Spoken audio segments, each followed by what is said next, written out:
2024 সালের আজকের এই দিনে, যেটিকে আমরা 36 জুলাই হিসাবে পরিচিত, বাঙালি জাতির ইতিহাসে, বাংলাদেশের ইতিহাসে একটি গৌরবোজ্জ্বল অধ্যায় রচিত হয়েছিল। দীর্ঘ প্রায় 1.5 দশকে যে জুলুম, নির্যাতন, অন্যায়, তার বিরুদ্ধে ছাত্র জনতা যেভাবে একত্রিত হয়েছিল একটি বৈষম্যহীন ন্যায় বিচার প্রতিষ্ঠার উদ্দেশ্যে,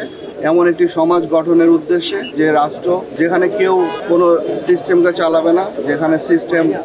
তার নিজের গতিতে চলবে, যে রাষ্ট্রে থাকবে না কোনো বৈষম্য, যেখানে কারো অধিকার হরণ হবে না, সেই লক্ষ্যে যে আন্দোলন হয়েছিল, আমাদের যে শহীদ হয়েছিলেন আমাদের সন্তানেরা, আমরা আজকের এই দিনে তাদের প্রতি কৃতজ্ঞতা জানাই। আজকে প্রথম সেই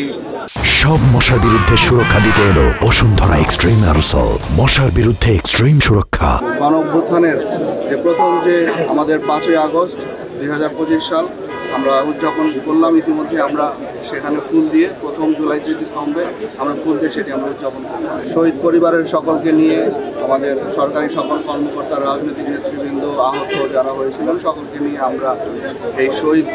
প্রথম জুলাই স্মৃতিস্তম্ভে আমরা ফুল দিয়ে আমরা তাদের প্রতি সম্মান, আমরা কৃতজ্ঞতা অর্পণ